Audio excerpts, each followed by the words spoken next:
Welcome to the next instalment of my lesson with Adrian Hill, Morris Lubricants Technology Manager, and we're learning all about antifreeze coolants.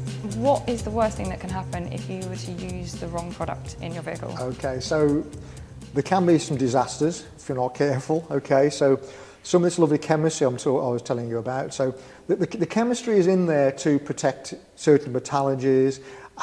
It's even there to stop hard water salts from forming. We can talk about what type of water you should use. But it's also down to the sealing materials and the gaskets, this kind of thing. And certain inhibitors which protect the system from rusting and corrosion. This is when we refer to inhibitors, that's what they're doing. That's part of their job, in fact.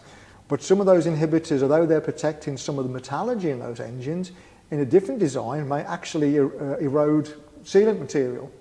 So you can start to get leaks, basically, and a leaking coolant system isn't particularly good, because if it's leaking into the engine oil, and eventually you'll get an engine failure. But of course, if it's leaking, then the engine may start to overheat as well.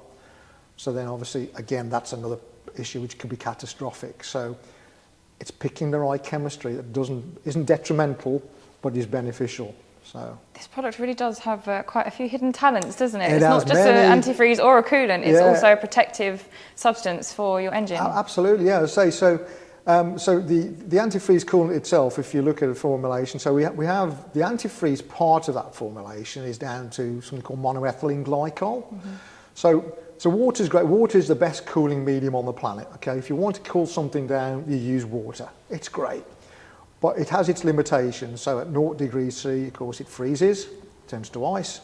And at 100 degrees centigrade, of course, it boils away. So between those two temperature ranges, it's okay, but it has its limits. So if you just had water in an engine and nothing else, when you get below 0 degrees C, as I say, it'll turn to ice. Ice is less dense than water itself. As it turns to a solid, it expands. So in the confined spaces of a coolant system, it's got nowhere to go, so it will crack blocks and heads and do lots of different damage and burst through gaskets and seals. That's not particularly Nightmarish good. And expensive. Nightmare and expensive, exactly. It's all about keeping vehicles out of workshops, essentially.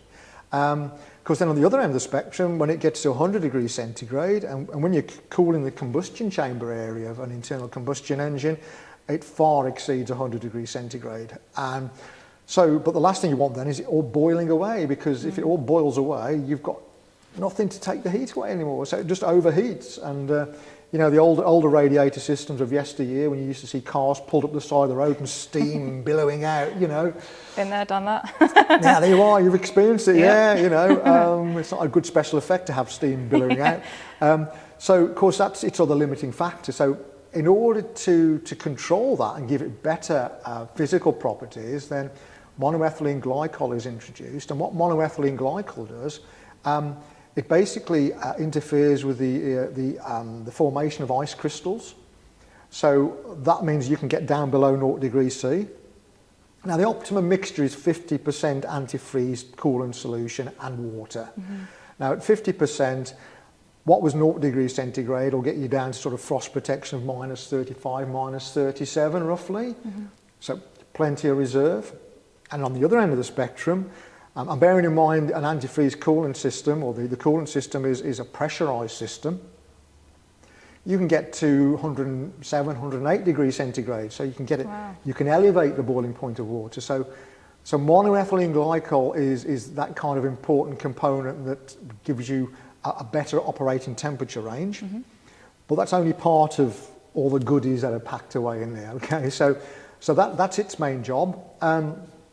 But additional to that, then you have all the corrosion and rust inhibitor packages. Okay, so we call them packages because they're a casserole of different goodies in there, different chemistries which are controlling things, as I say, like rusting and corrosion of alloys or iron-based materials.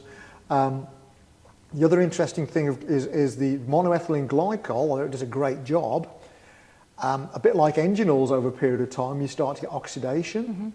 So when things oxidize, then they kind of they become impaired in their performance.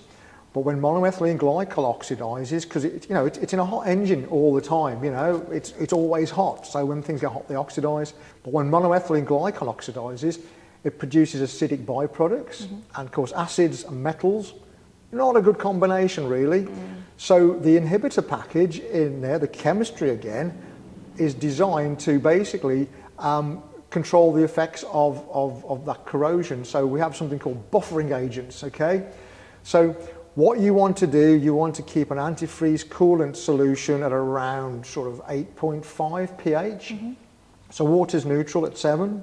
Anything below 7 is acidic. Anything over 7 is alkali, okay? So if you want to stop acidic attack, you keep it slightly alkali. So there's chemistry in there which will keep your antifreeze coolant solution at about 8.5, something like that, perhaps a little bit higher. So any of these acidic products which are formed are neutralized. So acid and alkali gives you a neutral compound. So that's how it works. So it's got to do that as well. It's got to protect itself as well as all the different components. Then, as I say, it's all about then looking after the different metallurgies, whether they're alloys or whether it's aluminiums or alloys, iron-based systems. So there's a whole host of all these different inhibitors floating around in there, doing all these lovely different jobs.